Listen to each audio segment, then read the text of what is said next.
अच्छा जी, हमने कल डिस्कशन अपनी कंक्लूड करके एक्टिविटी बेस्ड कॉस्टिंग पे मार्जिनल अब्जॉर्प्शन कॉस्टिंग पे हल्की सी बातचीत शुरू की थी और हमने इस चैप्टर का स्कोप अंडरस्टैंड किया था कि हमें इस चैप्टर में सीखना क्या है। तो अगेन स्टार्टिंग विद दैट मैंने आपसे बात की कि हमें इस चैप्टर में मार्जिनल कॉस्टिंग के तहत इन्वेंट्री वैल्यू करके अगर हमारी कंपनी मार्जिनल कॉस्टिंग के सिस्टम को फॉलो कर रही है तो प्रॉफिट लॉस कैसे बनाया जाएगा मार्जिनल कॉस्टिंग के तहत और एब्जॉर्प्शन कॉस्टिंग के तहत प्रॉफिट लॉस कैसे बनाया जाएगा, ये हम सीखेंगे।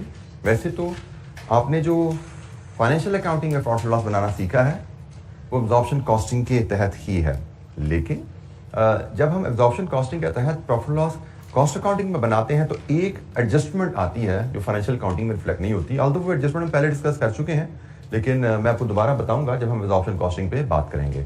पीएनएल का सारा फॉर्मेट वही रहेगा जो आपने फाइनेंशियल अकाउंटिंग में सीखा हुआ है, बेसिक सा फॉर्मेट होगा हमारा, लेकिन एक एडजस्टमेंट प्रेजेंटेशन का डिफरेंस है, माइनर सा यहाँ पे, उसको हम डिफ्रेंशिएट करेंगे। तो हम स्टार्ट लेकिन करेंगे मार्जिनल कॉस्टिंग के कॉन्सेप्ट पे कि मार्जिनल कॉस्टिंग सिस्टम को अगर हमने अडॉप्ट करना है तो उससे related what are the important terms और what are its assumption and how does this work when it comes to calculating profit loss. अच्छा जी, सबसे पहले हम जरा दोबारा कुछ चीजें सीखें और साथ साथ कुछ नई चीजों को ऐड करते जाएं। सबसे पहले मार्जिनल कॉस्ट की हम बात कर लें तो मार्जिनल कॉस्ट का मतलब होता है वेरिएबल कॉस्ट, ये हम पहले ही बात कर चुके हैं। अब लेकिन वेरिएबल कॉस्ट को दो मजीद हम अंदाज से देख सकते हैं जिस पे शायद हमारी बात पहले नहीं हुई। एक marginal cost of production, cost of production का मतलब हमें पता है प्रोडक्शन कॉस्ट, और मार्जिनल कॉस्ट ऑफ प्रोडक्शन का मतलब वेरिएबल प्रोडक्शन कॉस्ट।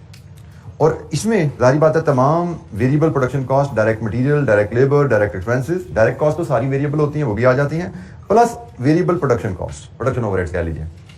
तो ये जनाब मार्जिनल कॉस्ट ऑफ प्रोडक्शन है, वेरिएबल प्रोडक्शन कॉस्ट है। लेकिन मार्जिनल कॉस्टिंग में इससे बात थोड़ी हम आगे भी लेके जाते हैं, हम मार्जिनल कॉस्ट ऑफ सेल्स की टर्म भी यूज करते हैं। मार्जिनल कॉस्ट ऑफ सेल्स में तमाम वेरिएबल प्रोडक्शन कॉस्ट के अलावा अदर वेरिएबल कॉस्ट भी आ जाती हैं, नॉन प्रोडक्शन वेरिएबल कॉस्ट भी आ जाती हैं, जैसे कोई सेलिंग वेरिएबल कॉस्ट है, कोई एडमिन वेरिएबल कॉस्ट है। तो जब हम पीएनएल बनाने की बात कर रहे हैं तो पीएनएल में प्रॉफिट लॉस में तो फिर प्रोडक्शन नॉन प्रोडक्शन कॉस्ट सारी आती है ना। अब हम मार्जिनल कॉस्टिंग के तहत प्रॉफिट लॉस बनाना सीखने जा रहे हैं। तो जब तक हम बात कर रहे थे ना product cost per unit calculate करने की, तो वो बात हमारी क्लियर है, कॉस्ट पर यूनिट की कैलकुलेशन में सिर्फ प्रोडक्शन कॉस्ट आती है, उसमें कोई चेंज नहीं आ रहा, ठीक है। कॉस्ट पर यूनिट जब हम निकालते हैं मार्जिनल कॉस्टिंग के तहत उसमें सिर्फ प्रोडक्शन कॉस्ट ही आती है। लेकिन अब हम चूंकि पीएनएल की तरफ जा रहे हैं, प्रॉफिट लॉस बनाना चाह रहे हैं, तो प्रॉफिट लॉस की कैलकुलेशन में हमें नॉन प्रोडक्शन कॉस्ट भी यूज करनी पड़ती हैं, ठीक है, उनको भी हम इस्तेमाल करते हैं प्रॉफिट लॉस की कैलकुलेशन में। इसलिए हम एक नई टर्म यहां पे यूज कर रहे हैं, मार्जिनल कॉस्ट ऑफ सेल्स, ठीक है जी। Marginal cost of sales, marginal cost of sales से मुराद है all variable cost of the company, ठीक है। इसमें प्रोडक्शन कॉस्ट के सारे कंपोनेंट्स हैं ही हैं, लेकिन अगर कोई आपके सेलिंग और एडमिन के भी कोई अगर वेरिएबल कंपोनेंट हैं तो वो भी इसमें आ जाते हैं। जैसे फॉर एग्जांपल सेलिंग कमीशन है, आप अपने एम्प्लॉइज को 5 रुपीज पर यूनिट कमीशन पे करते हो, वेरिएबल होगी ना, वो भी आ जाएगी यहाँ पे, ठीक हो गया। वेरिएबल कॉस्ट ऑफ सेल्स में हमने यही कहा कि हम प्रोडक्शन कॉस्ट के साथ साथ जब हम कॉस्ट ऑफ सेल की बात कर रहे हैं तो इसमें प्रोडक्शन कॉस्ट के साथ साथ अदर वेरिएबल कॉस्ट जो नॉन प्रोडक्शन है, जिनमें सेलिंग है, एडमिन है, एक्सेट्रा, डिस्ट्रीब्यूशन है, कोई भी नॉन प्रोडक्शन कॉस्ट है जो वेरिएबल है, वो भी मार्जिनल कॉस्ट ऑफ सेल की कैलकुलेशन में आ जाएगी। I repeat, marginal cost of production वही है वेरिएबल प्रोडक्शन कॉस्ट, उसमें हम कोई चेंज नहीं ला रहे। वो कॉन्सेप्ट वही है जी, ये प्रोडक्ट कितने की बनी मार्जिनल कॉस्टिंग के तहत, सिर्फ प्रोडक्शन कॉस्ट। लेकिन जब आपने प्रॉफिट कैलकुलेट करना होता है तो you should recall from your accounting studies, जिसमें पीएनएल आपने बनाना सीखा है। पीएनएल बनाते हुए, प्रॉफिट की फिगर पर जाते हुए आप रेवेन्यू में से प्रोडक्शन कॉस्ट भी लेस करते हैं, non production cost, admin, selling, distribution, marketing, ये सारी कॉस्ट भी लेस की जाती हैं प्रॉफिट की कैलकुलेशन पर जाते हुए। और अब चूंकि इस चैप्टर में हम प्रॉफिट की कैलकुलेशन सीखने जा रहे हैं तो प्रॉफिट की कैलकुलेशन सीखने के लिए हमें इन कॉस्ट को भी लेस करना पड़ेगा, इन कॉस्ट को भी अपनी कॉस्ट का हिस्सा बनाना पड़ेगा, क्योंकि प्रॉफिट तो होता है रेवेन्यू माइनस कॉस्ट, वही प्रॉफिट आएगा ना। लेकिन जो कॉस्ट लेस करते हैं उसमें प्रोडक्शन कॉस्ट भी होगी, उसमें नॉन प्रोडक्शन कॉस्ट भी होगी, तभी प्रॉफिट की फिगर हमारे पास आएगी। बेटा आप इसको एब्जॉर्प्शन कॉस्टिंग से कंपेयर ना कीजिए, ठीक है। एब्जॉर्प्शन कॉस्टिंग से कंपैरिजन मैं खुद आपको बता दूंगा कैसे करना है। एब्जॉर्प्शन कॉस्टिंग के तहत कॉस्ट ऑफ सेल का मतलब थोड़ा कुछ और है, यहाँ पे मार्जिनल कॉस्ट ऑफ सेल का मतलब कुछ और है, इसको मार्जिनल कॉस्ट ऑफ सेल कह रहे हैं। वो जो आपने कॉस्ट ऑफ सेल पढ़ी हुई है एब्जॉर्प्शन कॉस्टिंग के तहत पढ़ी हुई है, उस पर भी हम बात करेंगे क्योंकि हमने एब्जॉर्प्शन कॉस्टिंग के तहत भी P&L डिस्कस करना है। तो फिलहाल ये मार्जिनल कॉस्ट ऑफ सेल्स है, इसका मतलब ऑल वेरिएबल कॉस्ट। ठीक हो गया जी? एनी क्वेश्चन, कोई सवाल? एब्जॉर्प्शन कॉस्टिंग की कॉस्ट ऑफ सेल्स क्या है, उसमें क्या क्या आता है, उस पर भी हम बात करेंगे। ये मार्जिनल कॉस्टिंग की कॉस्ट ऑफ सेल्स है, इसको हमने P&L में कैसे यूज करने हैं इस पर भी बात करेंगे। अभी तो मैं सिर्फ आपको टर्म्स का तारुफ बता रहा हूं और मैंने सिर्फ ये आपसे बात की कि भाई जब हम मार्जिनल कॉस्ट ऑफ सेल लेंगे तो ये भी ओवरहेड्स आपने, वेरिएबल ओवरहेड्स आपने नॉन प्रोडक्शन के भी ऐड कर देने हैं। वेरिएबल कॉस्ट ऑफ प्रोडक्शन कह रहे हैं तो उसका मतलब हमें पहले पता है, variable marginal cost of sales कह रहे हैं तो मार्जिनल कॉस्ट ऑफ प्रोडक्शन में एक आइटम आपने और ऐड कर देनी है, नॉन प्रोडक्शन वेरिएबल कॉस्ट।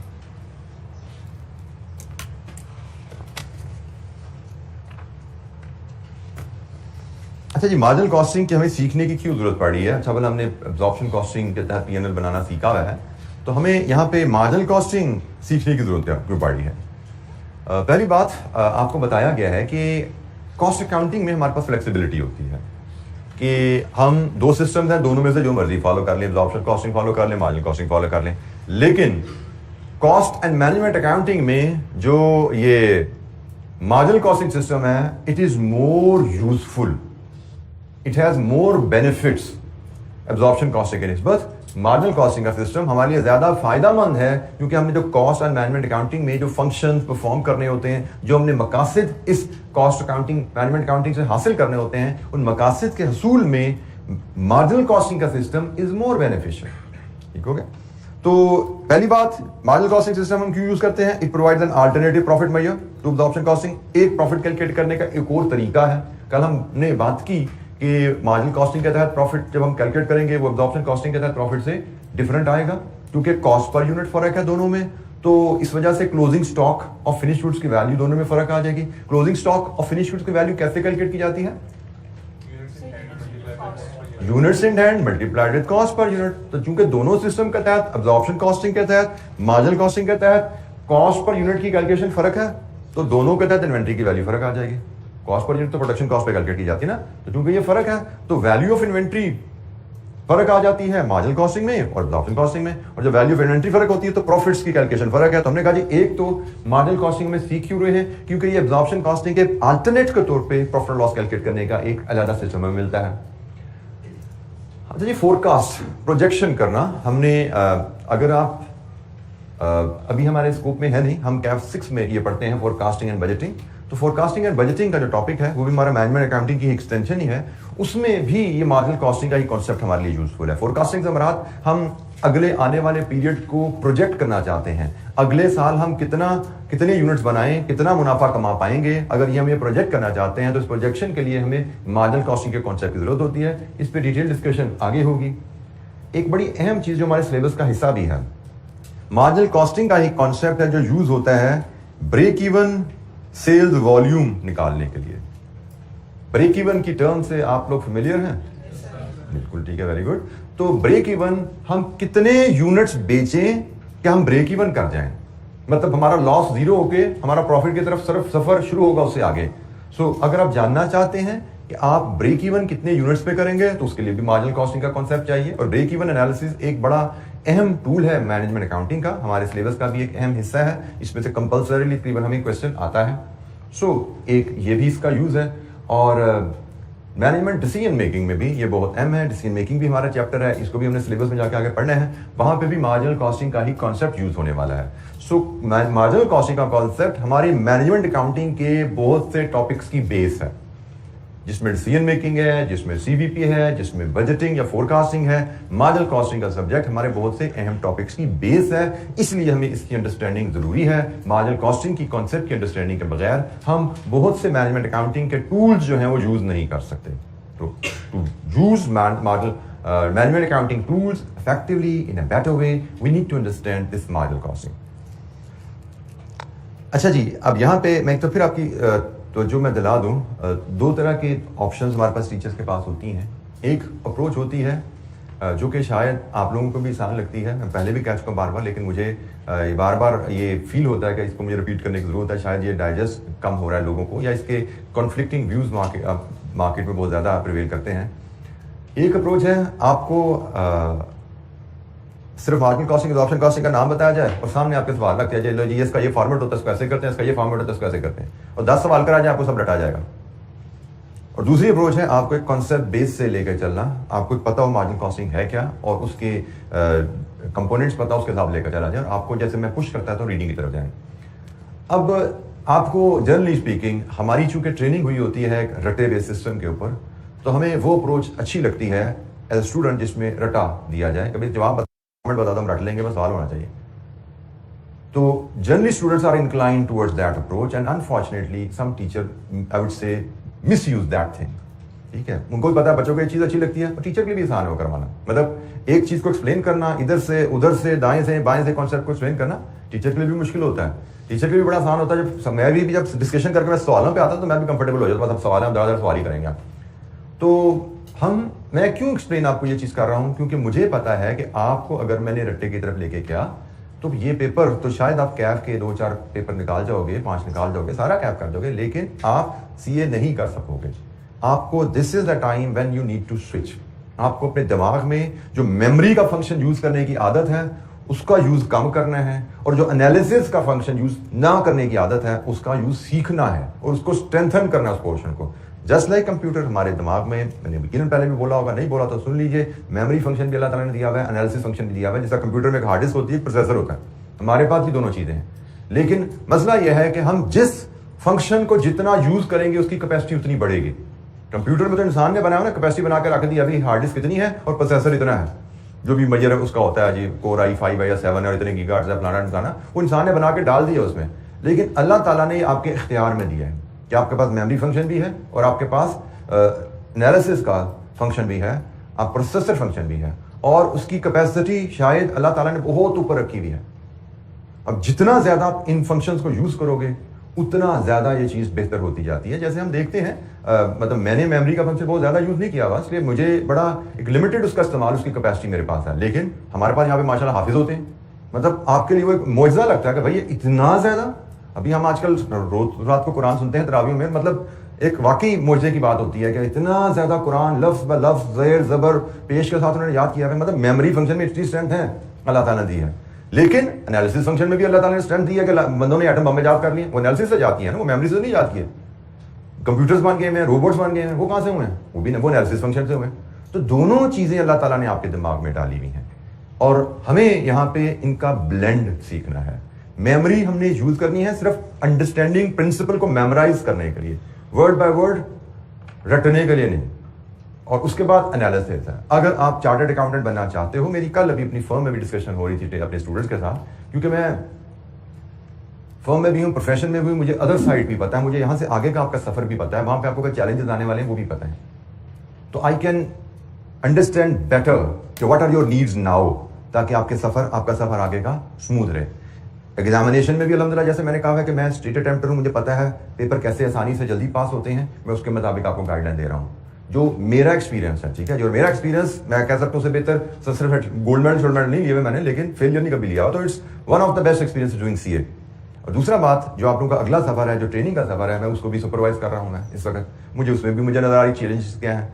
और ये एक बेसिक फ्लॉ है कि अगर आप दिमाग को इस्तेमाल करना नहीं सीखते, आप धक्के खा के कैफ कर लोगे। चलो थोड़ा सा दिमाग इस्तेमाल करने की आदत डाली, मजीद धक्के खाओगे, सीए भी कर लोगे, मतलब 4 साल 5 साल की जगह 10 साल 12 साल लग जाएंगे, शायद वो भी कर लोगे।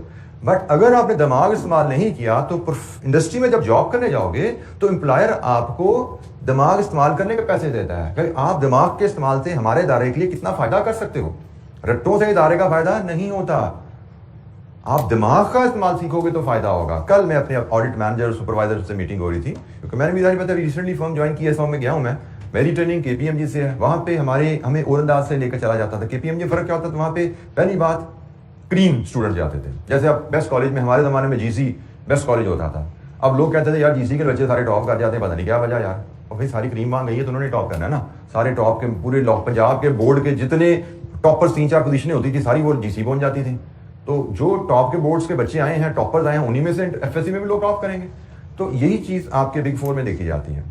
बिग 4 भी एक तरह के आपके टॉप इंस्टीट्यूट्स हैं, मेरिट बनता है, वहां पे इंटरव्यूज होते हैं, सिलेक्शन प्रोसेस स्टाफ है, तो वो बिल्कुल क्रीम उठाते हैं।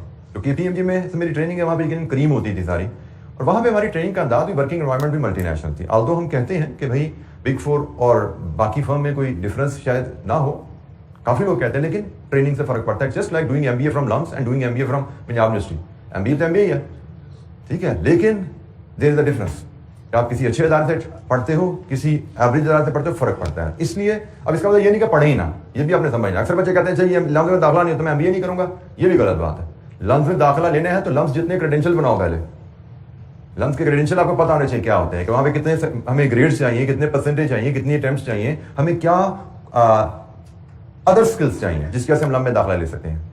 और अगेन यस हम ट्राई कर रहे हैं, लेकिन लम्स में दाखिला नहीं होगा खुदा ना खासा तो हम ये नहीं कि पढ़ेंगे नहीं, हमें ऑप्शन 2, ऑप्शन 3, ऑप्शन 4 की तरफ जाना पड़ता है और जाना चाहिए।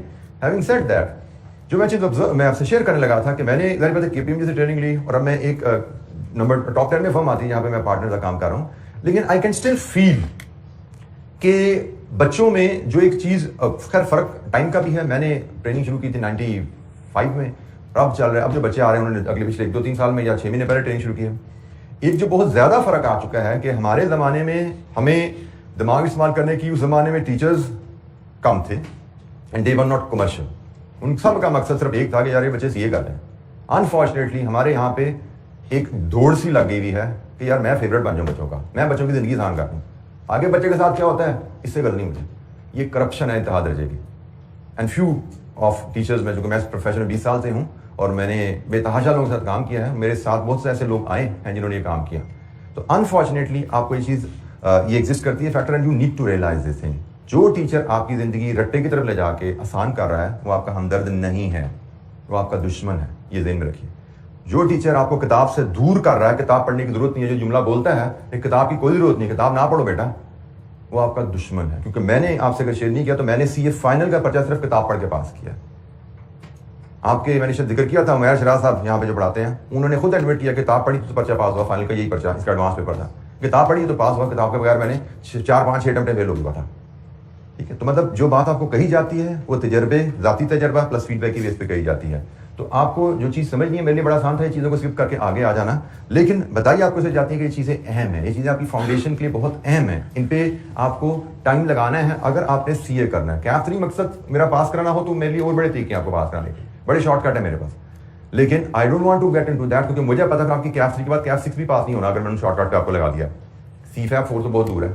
ठीक है, तो मैंने जब आपको लेकर चलना है तो मैं हर वो सब्जेक्ट जो मैंने पढ़ा रहा हूँ आगे, और इवन मैं ट्रेनिंग की बात कर रहा हूँ, जो मैं ट्रेनिंग करवा रहा हूँ, मैं उसकी मुश्किलात, उसमें भी आपकी ज़रूरियात देख रहा हूँ कि आपको वहाँ पे जाने के लिए, वहाँ पे एक्सेल करने के लिए क्या चाहिए। अगर आप एनालिसिस करने की आदत नहीं डालते, इन्फॉर्मेशन को पढ़ने की आदत नहीं डालते, उसके बारे में सोचने की आदत नहीं डालते, तो ना आप अच्छे स्टूडेंट बन पाओगे, ना आप अच्छे ट्रेनी बन पाओगे, और ना ही उसके बाद अच्छे चार्टर्ड अकाउंटेंट और प्रोफेशनल बन पाओगे। क्योंकि इदारों में जब जाते हो तो वहाँ पे रियल लाइफ सिचुएशन चल रही होती है, वहाँ पे रियल लाइफ मसले आते हैं कि जी ये प्रॉब्लम आ गया, इसका क्या हल करना है। अब वहाँ पर तो कोई रट्टा काम नहीं करेगा, उधर तो आपकी अंडरस्टैंडिंग ऑफ द इश्यूज चाहिए कि जी कभी काउंटिंग इशू आ गया, कभी फाइनेंस का इशू आ गया, कभी बजटिंग का इशू आ गया। आपको इन टॉपिक्स की अंडरस्टैंडिंग नहीं है, आपने इनको थॉरली नहीं पढ़ा, इन पे दिमाग अप्लाई नहीं किया किताबों में पढ़ के, तो वहां पे जाके कैसे करोगे। वहां पे तो यूनिक सिचुएशन आनी है, just like exam. Real life में तो वेरिएबल्स इतने ज्यादा होते हैं, आपको पता ही नहीं होता, आपने उनके बारे में सोचा ही नहीं होता, वो मसला आ जाता है। और अगर आप वो मसले हल नहीं करते तो एम्प्लॉयर आपको लाखों क्यों पे करेगा भाई। चार्टर्ड अकाउंटेंट का सर्टिफिकेट पैसे की तनख्वाह की गारंटी नहीं है, चार्टर्ड अकाउंटेंट का सर्टिफिकेट में भी नौकरी दिलवाने की गारंटी है। वो भी शायद सब्जेक्ट टू इंटरव्यू आप अच्छा परफॉर्म करेंगे, एक चार्टर्ड अकाउंट वहां नहीं आएगा, 4-6 लोग आएंगे, चलो अज्यूम किया एक आप ही गए इंटरव्यू पे, आप सेलेक्ट हो जाओगे, लेकिन कोई आपको रिटेन नहीं करेगा वहां पे अगर आप उनके इदारे के मसाइल हल नहीं करते, उनके इदारे की तरक्की में रोल नहीं प्ले करते। और इदारे की तरक्की में रोल प्ले करने के लिए, इदारे के मसाइल हल करने के लिए आपको नॉलेज चाहिए, रट्टा नहीं चाहिए। और वहां पे प्रोफेशन में जब ट्रेनिंग के बाद निकल जाते हो, फिर लोग सिखाने के लिए नहीं आपको बैठे होते, वो कहते हैं चार्टर्ड अकाउंटेंट हमने हायर किया, ये तो हमारे मसले हल करेगा आके। And I been through this whole thing, और मुझे बड़े सख्त प्रेशर दिए गए थे इंडस्ट्री में जब मैं गया ट्रेनिंग करके, CA करके। मैं तो भी 24 साल का ही था। आप में से कितने बच्चे होंगे 23-24 साल के होने वाले होंगे, हो चुके होंगे। तो मैं 24 साल की उम्र में CA करके मैं इंडस्ट्री में चला गया था, और वो कहते हैं भाई चार्टर्ड अकाउंट आ गया, लो जी हमारे मसले हल करो, मसीहा आ गया। तो ये इतनी बड़ी एक्सपेक्टेशन होती है आपसे कि अगर आप वहां परफॉर्म ना करें तो आप आउट हो जाते हैं। लाखों रुपए तनख्वाह आज के हिसाब से कोई आपको वैसे नहीं देता कि आप सिर्फ इसलिए कि आपकी जेब में एक सर्टिफिकेट पड़ा हुआ है इसलिए इसको दे दो, इसने 5 साल बड़ी मेहनत की है। भाई वो मेहनत की हुई है, रिफ्लेक्ट होनी चाहिए काम में। अगर काम में रिफ्लेक्ट नहीं हो रही तो वो मेहनत बेकार है इदारे के लिए, वो पैसे आपको क्यों दे, कि आपने चूंकि मेहनत की थी इसलिए वो आपको पैसे दे। वो आपको पैसे तब देगा कि वो मेहनत आपके काम में रिफ्लेक्ट हो। और वो काम में कब रिफ्लेक्ट होगी? जब आपकी अंडरस्टैंडिंग है सब्जेक्ट के ऊपर, जब आपकी ग्रिप है चीज़ों के ऊपर, इश्यूज के ऊपर, जब आपको चीज़ों को पढ़ना, समझना, उनके बारे में फैसला करना आता है अनसीन सिचुएशन में। अच्छा जी, हम आगे चलते हैं। अब जैसे ये assumptions ऑफ मार्जिनल कॉस्टिंग है, एक छोटी सी हमारी हेडिंग है, and for your information spring 22 में assumption ऑफ मार्जिनल कॉस्टिंग का सवाल आया हुआ है कि ये assumption ऑफ मार्जिनल कॉस्टिंग बताओ। ये हमारे पास सवाल क्वेश्चन पेपर भी मुझे लगता है शायद हमारे एंड पे लगा हुआ था। हाँ बिल्कुल लगा हुआ है। क्वेश्चन नंबर 8 हमारे पास आया था, बिल्कुल जी, पेज बिल्कुल आखिर में, आखिर जो पेपर लगा हुआ है उसमें पेज 5 of 6 है। Question number 8A, discuss the assumptions used in marginal costing, 4 number. अब आप किताब नहीं पढ़ते तो ये 4 नंबर तो जीरो है ना आपके लिए, किसी न्यूमेरिकल में तो ये assumption नहीं आएगी। और इस तरह के 5-7 नंबर, हमें 5-7-8 नंबर आ सकते हैं पेपर में कहीं पे भी, ठीक है। तो ये 4 नंबर आपने देख लिया अभी इस अटेम्प्ट का है। assumptions इन मार्जिनल कॉस्टिंग क्या डिस्कस कीजिए। अच्छा, अब यहाँ पे भी चले कर, आप लोग अभी पेपर जो दे रहे हैं, आप देखो थ्योरी का पेपर दे रहे हैं इस वक्त। Any student appearing in theory? Good. कौन सा पेपर दे रहे हैं आप बताइए बेटा? B law. तो अब यहाँ पे इसने वर्ड यूज किया था, सवाल में था क्या था, हमने भी, मैंने दिखाया था, नहीं पढ़ा आपने, क्या है वर्ड? डिस्कस। अब थ्योरी का रेफरेंस है, अब जो बातें छोटी छोटी होती है मेरे ज़हन में सामने आ जाती है, इनको छोड़ के आगे जाया नहीं जाता। थ्योरी में अक्सर हमारे स्टूडेंट्स को चैलेंज आता है। उस चैलेंज की वजह मैं फिर आपको एक्सप्लेन कर दूं कि हमें आदत नहीं है रट्टे के बगैर लिखने की, सोच के समझ के लिखने की। थ्योरी में आप जब आते हो तो थ्योरी का क्वेश्चन ही शुरू हो रहा है, डिस्कस, एक्सप्लेन, ब्रीफली डिस्क्राइब। अब यही सवाल ना, उसने लिखा हुआ discuss assumption, identify assumption, briefly describe assumption, explain assumption, कुछ भी हो सकता है और सबका जवाब मुख्तलिफ होगा। बात assumption की हो रही है, लेकिन डिस्कस assumption कुछ और लिखना है शायद, आइडेंटिफाई assumption कुछ और लिखना है शायद, एक्सप्लेन assumption कुछ और लिखना है शायद, लेकिन हमें नहीं पता होता। हम हर जगह एक ही जवाब लिख के आ जाते हैं और सोचते हैं बहुत अच्छा लिखा, assumption तो लिख दिया हमने, assumption के बारे में तो लिख दिया ना। अब assumption के बारे में मांगा क्या था उसने, लिखा क्या आपने? उसने कहा था assumption को डिस्कस करो, आप assumption को आइडेंटिफाई करके आगे। उसने कहा था assumption को एक्सप्लेन करो, आप डिस्कस करके आगे। तो भाई दोनों सूरतों में नुकसान आपका है, क्योंकि आपने assumption के बारे में बात तो की है, बट वो बात नहीं की जो एग्जामिनर ने कहा। तो थ्योरी में पढ़े हो तो ये भी ख्याल रखना, जो पहला वर्ड जिससे रिक्वायरमेंट शुरू होती है दैट इज वेरी क्रिटिकल, और जिसको हम सोचते ही नहीं है, जिसके बारे में बात ही नहीं करते। हम सिर्फ ये पढ़ते हैं किसके बारे में लिखना है, assumption के बारे में लिखना है, बस ये तो मैंने रट्टी मारी में, रटे मारी में हम लिख दो, बट उसके बारे में लिखना क्या है ये हमने देखा ही। जिसके बारे में लिखना है, जो लिखना है, दोनों को एड्रेस करोगे तो सवाल ठीक होता है। अदरवाइज आपका जवाब आधा है या 1/4 है, पूरा जवाब नहीं दिया आपने अगर आपने पहले वर्ड को पिक नहीं किया। तो हो सकता है तुक्के से आपका रटा वैसे ही है जो उसने जब सवाल पूछा है, लेकिन उसने वर्ड बदला है तो आपने उसके हिसाब से अपने जवाब को नहीं बदला तो आप यू आर गोइंग, मतलब आपके 4 में से 1 नंबर आएगा, आधा नंबर आएगा, 1.5 नंबर आएगा। और आप सोच के बैठे हो तो मैंने तो ये रटे हुए थे, मैंने तो ठक्कर के छाप दिए, मुझे तो 4 में से 4 मिलेंगे, एग्जामिनर नंबर क्यों काटे? एग्जामिनर नंबर काटेगा क्योंकि आपने डिस्कस का वर्ड पिक ही नहीं किया, आपको डिस्कस इसमें रिफ्लेक्ट ही नहीं हुआ, ठीक है। तो ये भी एक अहम चीज है। थ्योरी के जब पेपर पढ़ रहे हैं बच्चे, इन वर्ड्स पे जरूर फोकस किया करके चला करें। डिस्कस, एक्सप्लेन, आइडेंटिफाई, डिस्क्राइब, ये सारी चीजें, एनालाइज, एवैल्यूएट, ये डिफरेंट वर्ड्स हैं जो आपको सवालों में नजर आने वाले हैं। इन वर्ड से जवाब बदलता है, बाकी आगे जुमला सारा वही है, सिर्फ पहला वर्ड बदल दो जवाब बदल जाएगा थ्योरी में, तो ख्याल कीजिएगा ये। अच्छा, ये हमारी assumption है मार्जिनल कॉस्टिंग में कि अगर हम मार्जिनल कॉस्टिंग सिस्टम फॉलो करने जा रहे हैं तो हम अज्यूम करते हैं कि this will happen in our analysis. हम जिस डाटा से डील कर रहे हैं उसमें ये चीजें एग्जिस्ट करेंगी। वो चीजें क्या हैं? Variable cost and sale price per unit is constant at all level. आपकी वेरिएबल कॉस्ट पर यूनिट भी कांस्टेंट रहेगी और प्राइस पर यूनिट भी कांस्टेंट रहेगी। आप 1000 यूनिट बना के बेचो, आप 1 लाख यूनिट बना के बेचो, ऑल लेवल से मुराद ये है, आप जितने मर्जी यूनिट बना के बेचो, वेरिएबल कॉस्ट पर यूनिट और प्राइस पर यूनिट कांस्टेंट रहती है। assumptions से मुराद क्या होता है? हम एक मैथमेटिकल टूल सीखने जा रहे हैं मार्जिनल कॉस्टिंग में। रियल लाइफ में हम शायद पहले भी बात कर चुके हैं कि वेरिएबल कॉस्ट हमेशा कांस्टेंट नहीं रहती। जब प्रोडक्शन बढ़ती है तो बाद का सप्लायर आपको डिस्काउंट दे देता है। रियल लाइफ में शायद प्राइस भी हमेशा कांस्टेंट ना रहे, क्योंकि आपके पास बड़ा कस्टमर आएगा, वो भी आपसे कहेगा मुझे डिस्काउंट दो भाई। आपके पास कस्टमर, जो आम कस्टमर 10 यूनिट खरीदते हैं, एक कस्टमर आए मैंने 100 यूनिट्स लेने हैं तो मुझे प्राइस में जरा डिस्काउंट करें, तो उस प्राइस में भी डिस्काउंट देना पड़ता है। अब assumptions क्यों आती हैं? या जब भी कोई भी टूल पढ़ा करोगे पूरी अपनी स्टडीज में आगे आने वाले वक्तों में, तो हर टूल मैथमेटिक्स के मॉडल पे बेस्ड होता है और मैथमेटिक्स में लिमिटेड कैपेसिटी होती है वेरिएबल्स को डील करने के लिए। 2 वेरिएबल इक्वेशन, 3 वेरिएबल इक्वेशन, यही पढ़ी मैंने इंटर में, हमने इससे ज्यादा तो नहीं पढ़ी। तो रियल लाइफ में बहुत ज़्यादा वेरिएबल होते हैं, तो मैथमेटिकल मॉडल इतने वेरिएबल को हैंडल नहीं कर पाता, इसलिए ये अजम्पशन ली जाती हैं कि भाई ये वेरिएबल, ये जो वैल्यूज हैं इनको कांस्टेंट अज्यूम करते हो तो ये मॉडल काम करता है। अगर आप कहो कि वेरिएबल कॉस्ट बदल जाती है पर यूनिट, 100 यूनिट पे कुछ हो रहा है, 5 यूनिट पे कुछ और होगी, तो फिर ये मॉडल काम नहीं करेगा जो हम सीखने जा रहे हैं। तो हर जो मैथमेटिकल मॉडल हम पढ़ते हैं, कोई भी टूल हम पढ़ेंगे, उसके साथ अजम्पशंस हमें बताई जाती हैं और इन पे हमें सवाल किया जा सकता है। ये अजम्पशन क्यों जानना जरूरी है हमारे लिए कि हमें कोई ऐसा सवाल दिया जाए जिसमें एग्जामिनर हमें कह दे कि वेरिएबल कॉस्ट बदल जाती है, जिसमें एग्जामिनर कह दे प्राइस हमारी जब 500 यूनिट से ज्यादा ऑर्डर आता है तो बदल जाती है, और फिर वो नीचे कह दी मार्जिनल कॉस्टिंग की तरह टूल की एप्लीकेशन जरा दिखाओ मुझे, तो वहां पे जवाब ये बनता है कि इन हालात में ये टूल अप्लाई नहीं हो सकता। तो अगर आपने अजम्पशन पढ़ी हुई है तभी ये जवाब दे पाओगे ना, नहीं पढ़ी हुई तो टकरे मारते रहोगे भाई कैसे इसका प्रॉफिट लॉस बनाना है, हमने कैसे हल करना है इसको। पढ़ी भी है तो एक लाइन में 2 लाइन में बात बता के भाई ये इसका मसला होता है इसमें, तो इस क्वेश्चन में ये प्रॉब्लम नजर आ रही है, ये हल नहीं हो सकता सर, मार्जिनल कॉस्टिंग इसमें अप्लाई नहीं हो सकता क्योंकि इसमें तो प्राइस चेंज हो जाती है, इसमें तो वेरिएबल कॉस्ट बदल रही है इस कहानी में। तो अंडरस्टैंडिंग इंपॉर्टेंट है क्योंकि एग्जामिनर आपकी अंडरस्टैंडिंग टेस्ट करता है। अच्छा, दूसरी assumption, total fixed cost is constant at all production level. हमें पता है ये भी रियलिटी में एग्जिस्ट नहीं करती, हम बात कर चुके हैं, रियलिटी में तो स्टेप फिक्स कॉस्ट आ जाती हैं, जबकि ये मार्जिनल कॉस्टिंग क्या अज्यूम करता है कि फिक्स कॉस्ट कांस्टेंट रहेगी, आप 100 यूनिट बनाओ, 1000 यूनिट बनाओ, लाख बनाओ, इट विल बी कांस्टेंट। तीसरी असम्पशन, टोटल कॉस्ट के 2 हिस्से होते हैं, या फिक्स होती है या वेरिएबल होती है, और अगर ये मिक्स्ड है तो इनको हम आसानी से अलग कर सकते हैं, और आसानी से अलग करने का हमने तरीका सीखा था, क्या था? हाइलो मेथड, बिल्कुल ठीक है। तो जनाब टोटल कॉस्ट में आप बड़ी आसानी 2 ही चीजें पाई जाएंगी, या फिक्स होगी या वेरिएबल होगी, और अगर मिक्स्ड है जिसको हम सेमी वेरिएबल या सेमी फिक्स कहते हैं तो उसको हम आसानी से अलग कर सकते हैं कि हम टोटल कॉस्ट के 2 हिस्से कर सकते हैं, वेरिएबल एक साइड पे, फिक्स एक साइड पे। हम इसको, या हमें इंफॉर्मेशन गिवन होगी, नहीं गिवन तो हम इसको आसानी से अलग कर सकते हैं। अच्छा जी, अब कुछ नई टर्म जो कि इससे पहले आपने फाइनेंशियल अकाउंटिंग में नहीं पढ़ी हुई, contribution per unit. Contribution per unit ये एक नई टर्म है। मार्जिनल कॉस्टिंग में कंट्रीब्यूशन पर यूनिट से मुराद होती है sale price minus variable cost per unit. Price भी पर यूनिट है, वेरिएबल कॉस्ट भी पर यूनिट है, this is called contribution per unit. और यहां पे जो चीज अहम है वो ये है कि भाई यहां वेरिएबल कॉस्ट से मुराद all production and non production.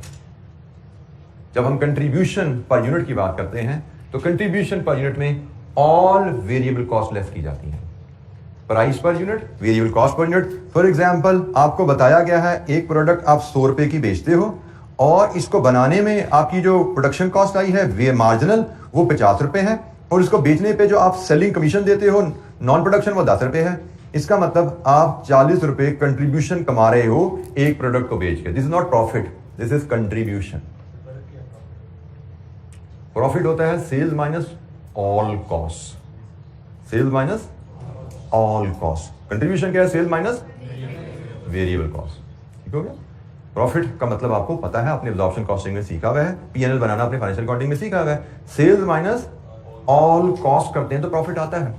हाँ, हम प्रॉफिट कैलकुलेट 2 हिस्सों में करते हैं, पहले ग्रॉस प्रॉफिट निकालते हैं फिर नेट प्रॉफिट लगाते हैं, बट अल्टीमेटली तो हम सेल्स माइनस ऑल कॉस्ट करते हैं तो प्रॉफिट पे आते हैं। उसको भी हम डिस्कस करेंगे, but profit is sales minus all cost, contribution is sales minus variable cost. अब यहां पे हमने डिफरेंशिएट नहीं किया प्रोडक्शन की वेरिएबल कॉस्ट, हमने कहा जी वेरिएबल कॉस्ट, सारी वेरिएबल कॉस्ट लेस कर दी।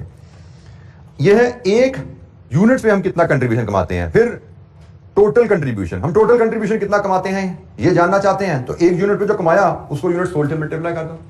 जैसे आपने कहा जी मैंने 100 रुपए मेरी प्राइस थी और ये 50 और 10 ये मेरी वेरिएबल कॉस्ट थी, 40 रुपए पर यूनिट मैंने कंट्रीब्यूशन कमाया, तो टोटल कंट्रीब्यूशन भाई मैंने 40 रुपए पर यूनिट के हिसाब से मैंने 1000 यूनिट बेचे, तो मैंने टोटल कंट्रीब्यूशन कितना कमाया? 40,000।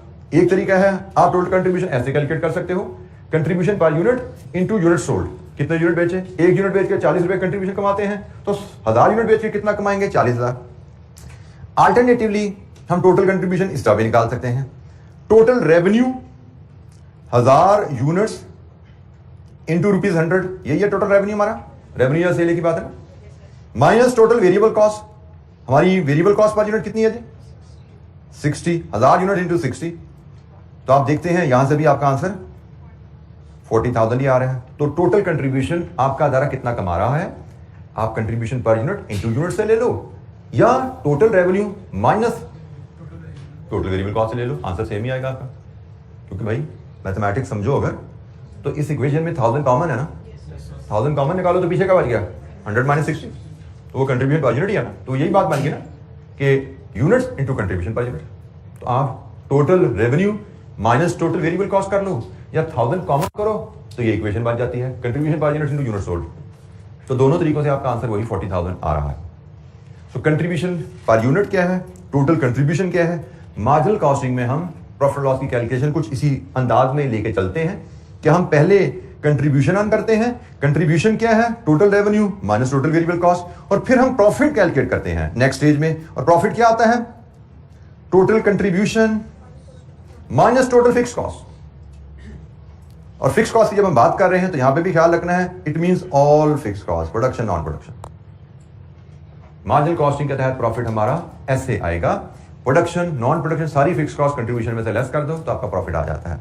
इसको मैं अगर ये जैसे मैंने इस पर नोट भी यहाँ पे ऐड कर दिया, आपसे मैं डिस्कस कर लिया था कि 22 में हमें क्वेश्चन इस एग्जामिनेशन पे आया हुआ 8 मार्क का। मैं आपको ये फॉर्मेट, अगर पीएनएल फॉर्मेट में ये रिलेशनशिप हमने पढ़े हैं, अगर मैं आपको ये पीएनएल फॉर्मेट में आपके साथ शेयर करूँ और इसको मैं अब्जॉर्प्शन से कंट्रास्ट करके दिखाता हूँ, क्योंकि अब्जॉर्प्शन कॉस्टिंग आपने पढ़ा है ना, तो you should be able to understand it.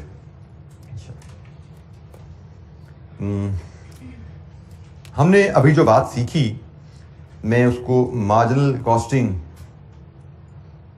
हम प्रॉफिट एंड लॉस, प्रॉफिट और लॉस क्या कहते हैं, प्रॉफिट लॉस कहते हैं, प्रॉफिट लॉस।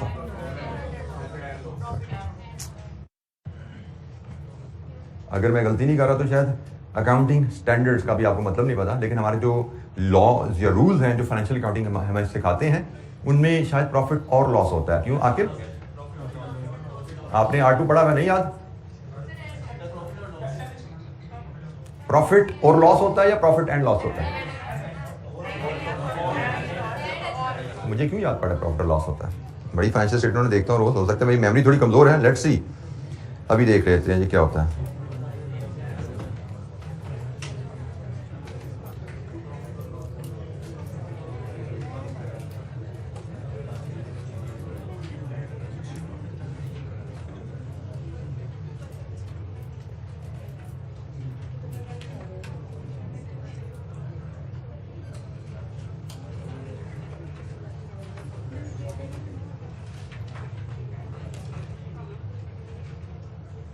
यहाँ पे तो खैर अभी तो चले जी, हम फिलहाल प्रॉफिट एंड लॉस, ज़्यादा बच्चे कह रहे हैं प्रॉफिट एंड लॉस, तो प्रॉफिट एंड लॉस से लेके चलते हैं। तो शायद ये मैं इसको जरा वेरीफाई मैं करूँगा जाके अपने पब्लिश अकाउंट्स देख के वहाँ से वेरीफाई करूँगा। तो बहरहाल हमें मैटर नहीं करता, हम प्रॉफिट लॉस के प्रॉफिट और लॉस के मैटर नहीं करता। एनीवे, तो मैं आपसे ये दोनों फॉर्मेट डिस्कस करता हूँ, एक मार्जिनल कॉस्टिंग के तहत और एक एब्जॉर्प्शन कॉस्टिंग के तहत। एब्जॉर्प्शन कॉस्टिंग के तहत ना आप लोग फेमिलियर है जिस फॉर्मेट से, sales less cost of sales gross profit, फिर क्या लेस करते हैं इसमें से, ऑपरेटिंग एक्सपेंसेस, ऐसे ही चलिए जिसको ऑपरेटिंग एक्सपेंसेस कह देते हैं या ऑपरेटिंग कॉस्ट कह देते हैं हम, तो हमें मिलता है नेट प्रॉफिट। अब ये कॉस्ट ऑफ सेल्स और ऑपरेटिंग कॉस्ट के साथ आपने जो एक वर्ड नॉर्मली आप नहीं बोलते लेकिन यकीनन आपको प्रॉफिट लॉस बनाते हुए सिखाया गया होगा कि ये जो कॉस्ट ऑफ सेल्स होती है ना, ये प्रोडक्शन कॉस्ट होती हैं, और जो ऑपरेटिंग कॉस्ट होती है ना, ये नॉन प्रोडक्शन होती हैं। ठीक है, इसका मतलब एब्जॉर्प्शन कॉस्टिंग आपकी कॉस्ट को बाय फंक्शन दो हिस्से करता है। एब्जॉर्प्शन कॉस्टिंग का पीएनएल बनाना है तो अपनी कॉस्ट के बाय फंक्शन दो हिस्से कर दो, sales minus production cost gross profit आएगा, और gross profit minus non production cost profit आएगा। तो एब्जॉर्प्शन कॉस्टिंग में ये जो कॉस्ट ऑफ सेल ली जाती है इसमें सिर्फ प्रोडक्शन कॉस्ट आती है, और ये जो हम ऑपरेटिंग एक्सपेंसेस की बात करते हैं सारे नॉन प्रोडक्शन कॉस्ट यहां पे हैं। तो I repeat, absorption costing PNL जो आपने सीखा हुआ है, मैं अभी सिर्फ वो फॉर्मेट ला रहा हूं। मैं हमने जो फॉर्मेट सीखना है इसमें एक थोड़ी सी प्रेजेंटेशन में चेंज करेंगे, वो बाद में बात करेंगे। फिलहाल मैंने वो फॉर्मेट रखा जो आपने सीखा हुआ है। तो ये फॉर्मेट आपने सीखा हुआ था, इस फॉर्मेट में हमने एब्जॉर्प्शन कॉस्टिंग का प्रॉफिट लॉस बनाते हुए हमने कॉस्ट के दो हिस्से किए हैं, production and non production. Sales में से प्रोडक्शन कॉस्ट लेस की, ग्रॉस प्रॉफिट आया, ग्रॉस प्रॉफिट में से नॉन प्रोडक्शन कॉस्ट की, नेट प्रॉफिट आ गया। अब मार्जिनल कॉस्टिंग अभी हमने पढ़ा, उसने हमें क्या सिखाया कि आप सेल्स में से लेस करें वेरिएबल कॉस्ट ऑफ सेल्स, आपको मिलेगा कंट्रीब्यूशन, और कंट्रीब्यूशन में से लेस करें फिक्स्ड कॉस्ट, आपको मिलेगा प्रॉफिट। अब दोनों पीएनएल का फर्क देखें तो एब्जॉर्प्शन कॉस्टिंग में कॉस्ट के दो हिस्से किए गए हैं by function, production, non production. Marginal costing में भी कॉस्ट के दो ही हिस्से किए गए हैं, लेकिन बाय बिहेवियर किए गए हैं, वेरिएबल एंड फिक्स्ड। ठीक है जी। अब यहां पे प्रोडक्शन नॉन प्रोडक्शन में फर्क नहीं रखा गया। जब हम वेरिएबल कॉस्ट कह रहे हैं तो इसमें प्रोडक्शन कॉस्ट भी है, नॉन प्रोडक्शन कॉस्ट भी है। वेरिएबल कॉस्ट ऑफ सेल्स में सब कुछ आता है ना, प्रोडक्शन कॉस्ट भी आ जाती है, नॉन प्रोडक्शन कॉस्ट भी आ जाती है। तो sales minus variable cost of sales या मार्जिनल कॉस्ट ऑफ सेल्स कह लें, एक ही बात है। कंट्रीब्यूशन आता है, कंट्रीब्यूशन माइनस फिक्स्ड कॉस्ट करो, प्रॉफिट आता है। और फिक्स्ड कॉस्ट में भी प्रोडक्शन नॉन प्रोडक्शन दोनों है। तो यहां पे बाय बिहेवियर कॉस्ट के दो हिस्से किए गए, फिर पीएनएल बना। यहां पे कॉस्ट के बाय फंक्शन दो हिस्से किए गए, बिहेवियर का ख्याल नहीं रखा गया। यहां पे प्रोडक्शन कॉस्ट ली गई ना, इसमें वेरिएबल फिक्स दोनों शामिल है। यहां पे नॉन प्रोडक्शन कॉस्ट है, यहां पे वेरिएबल फिक्स दोनों शामिल है। इधर वेरिएबल कॉस्ट ली गई है, इधर प्रोडक्शन नॉन प्रोडक्शन दोनों शामिल है। इधर फिक्स कॉस्ट ली गई है, प्रोडक्शन नॉन प्रोडक्शन दोनों शामिल है। तो ये जनाब दोनों सिस्टम्स के तहत प्रॉफिट लॉस की कैलकुलेशन का बेसिक फॉर्मेट है, by function and by behaviour.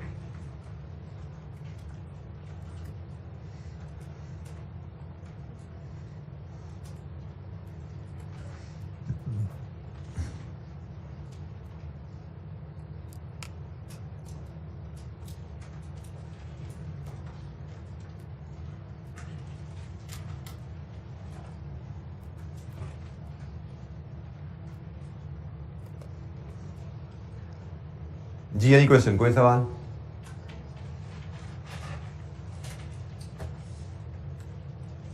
अच्छा जी, अपनी डिस्कशन को थोड़ा सा दोबारा स्लाइड्स पे लाते हैं और एक स्टेप आगे लेके चलते हैं। हम प्रॉफिट की कैलकुलेशन तक आ चुके हैं, तो आगे तो बस फिर फॉर्मेट्स ही हैं और पीएनएल है। अब वो बात आ गई जो आपको पसंद है, न्यूमेरिकल। तो इलस्ट्रेशन 1 जरा देखते हैं। बड़ी सिंपल सी इलस्ट्रेशन जी हमारी, आहिस्ता आहिस्ता हम बिल्ड करेंगे और एग्जाम लेवल क्वेश्चन की तरफ जाएंगे। लीजिए जी, illustration 1, Abbas limited.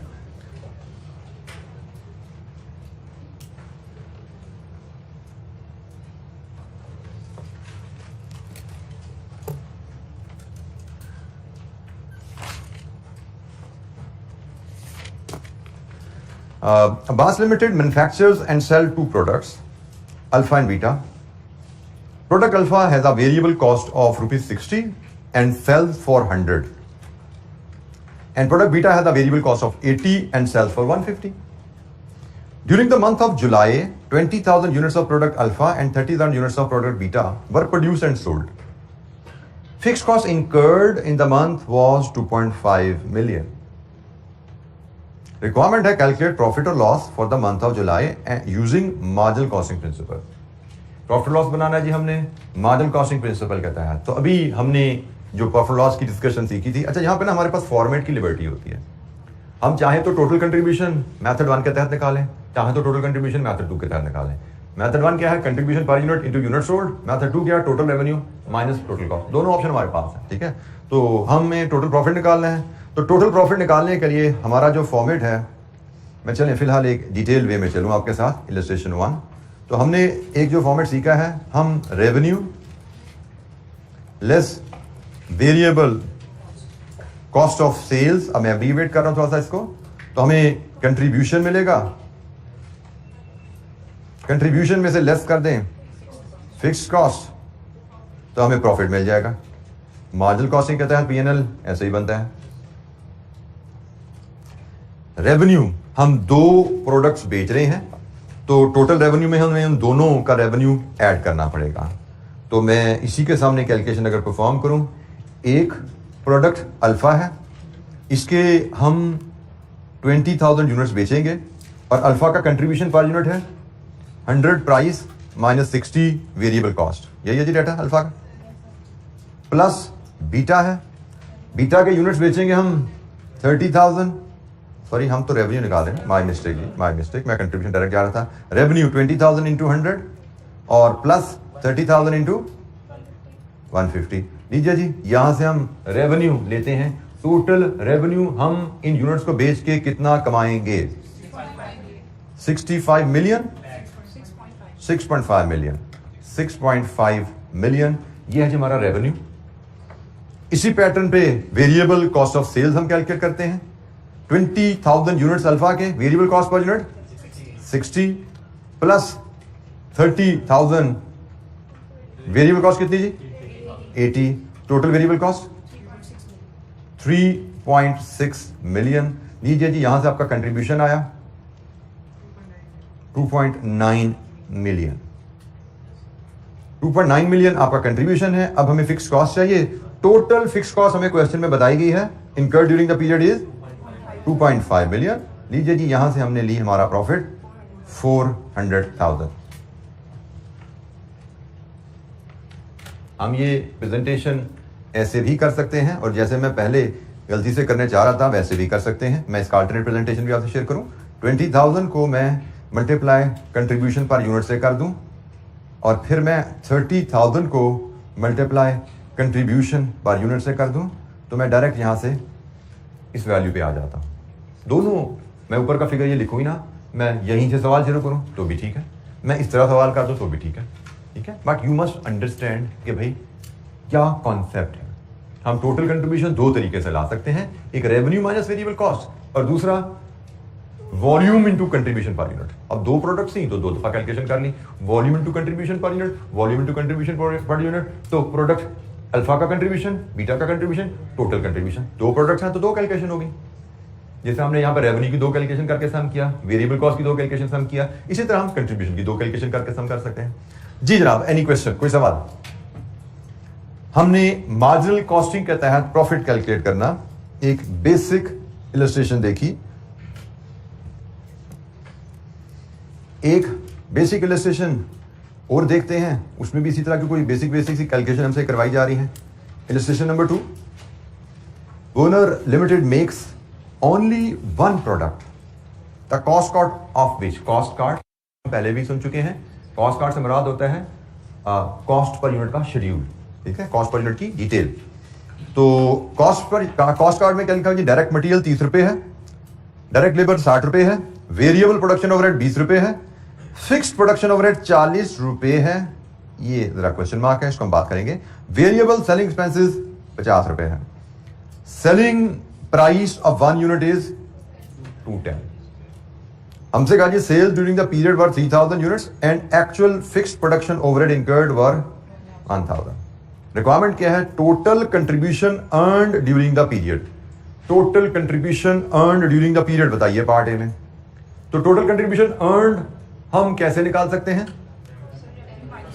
Total revenue minus total variable cost या unit sold into contribution per unit. तो unit sold into contribution per unit जरा एफिशिएंट दिखता है इस वक्त, क्योंकि कंट्रीब्यूशन पर यूनिट का डाटा बड़ा आसानी से सारा हमारे पास अवेलेबल है। बजाय इसके हम हर एक को मल्टीप्लाई करें फिर फर्क करें तो बड़ा आसान रहता है कि हम कंट्रीब्यूशन पर यूनिट यहां से निकाल लें और उसको यूनिट से मल्टीप्लाई करते हैं। दोनों तरीके इक्वली गुड हैं, लेकिन कंट्रीब्यूशन पर यूनिट का तरीका एफिशिएंट लगता है। तो हम करेंगे जी टोटल कंट्रीब्यूशन निकालने के लिए units sold multiplied with contribution per unit. Unit sold है जी 3,000 और कंट्रीब्यूशन पर यूनिट होता है जी प्राइस माइनस वेरिएबल कॉस्ट। तो प्राइस 210 है, minus material 30, labour 60, variable production cost 20, fix production cost वो तो बिल्कुल नहीं लेनी, वेरिएबल सेलिंग कॉस्ट यस 50। लीजिए जी यहां से कंट्रीब्यूशन पर यूनिट कितना बनता है? Contribution per unit is 50। बेटा कंट्रीब्यूशन पर यूनिट से मुझे कंट्रीब्यूशन पर यूनिट बताइए। 50 कंट्रीब्यूशन पर यूनिट रुपीज 50 है, ये 3,000 यूनिट्स है। यहां से आपका कंट्रीब्यूशन आ जाता है total rupees 150,000। This is your total contribution. Part A हमसे कहा गया टोटल कंट्रीब्यूशन बताइए, तो total contribution is unit sold into contribution per unit.